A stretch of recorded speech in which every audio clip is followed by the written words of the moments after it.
Stephen ஹாக்கிங்னு சொல்லிட்டு ஒருத்தர் இருக்காரு. இந்த கண் அசைவில் இருக்கக்கூடிய இந்த தசையை மட்டும் தான் அவரால் கண்ட்ரோல் பண்ணவே முடியும். இது எதுவுமே அவருடைய கண்ட்ரோல் இருக்காது.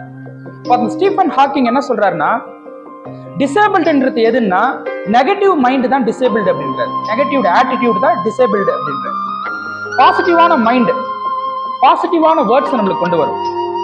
பாசிட்டிவான மைண்ட் பிரிங்ஸ் பாசிட்டிவ் வேர்ட்ஸ். அந்த பாசிட்டிவ் வேர்ட்ஸ் பாசிட்டிவ் ஆக்ஷன்ஸா மாறும்.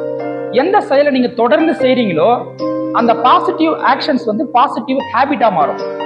எந்த பாசிட்டிவ் ஹேபிட் தான் பாசிட்டிவ் கேரக்டரா மாறும். அந்த பாசிட்டிவ் கேரக்டர் தான் உங்களுக்கு பாசிட்டிவான ஒரு ஃபியூச்சரை கொடுக்கும்.